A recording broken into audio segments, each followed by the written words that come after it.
babban dalilin ziyarar sojojin Rasha a jamhuriyar Nijar ana ganin cewa wani abu ne mai matukar muhimmanci da 'yan ƙasa suka daɗe dama suna kirayen jamhuriyar Nijar ɗin da ta yi ƙoƙarin haɗa gwiwa da sojojin wato Rasha. Yanzu haka dai sojojin Rasha a rahoton da muka kawo muku sun dira a Nijar, kuma za a iya ce an yi ganawa da kuma tattaunawa sirri ta musamman tsakanin wato shugaban sojojin Nijar ɗin da kuma shugaban na sojojin Rasha.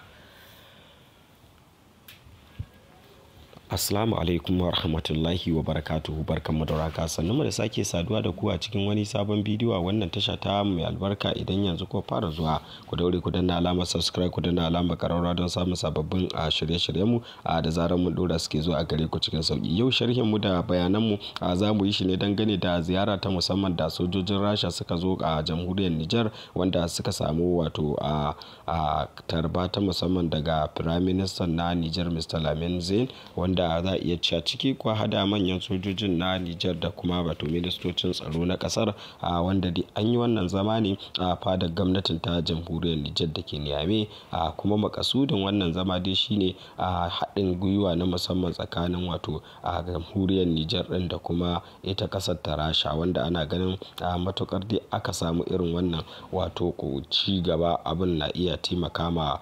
ita jamhuriyar Nijar ɗin kwarai da gaske, musamman ma a daidai gabar da ake ganin take fuskantar barazana daga irin su ECOWAS da kuma ita kasar ta Faransa. Sakamakon dai a wannan satin ne a Nijar din ta yi kokarin kirkirar kuɗin kanta da kuma wato batun kawo lantarki da wasu dai muhimman abubuwa haka da ake ganin cewa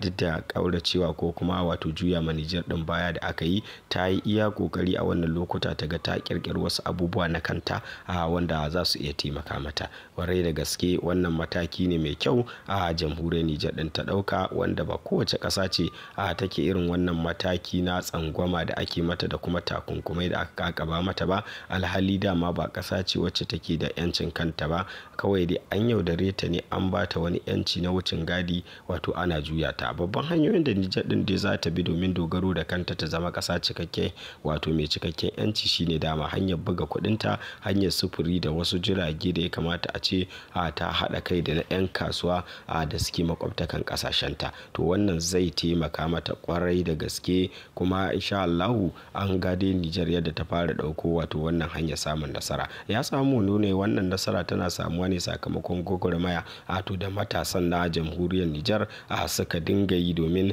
taimaka ma wato sojoji a lokacin da suka kifar da gwamnatin Bazoum. Duk da kiraye-kirayen da aka dinga yi, amma matasan suka ci gaba da yin zaman darshan suna wato goya ma sojojin baya. Wannan shine abin alfahari kuma 'yan ƙasa na gari.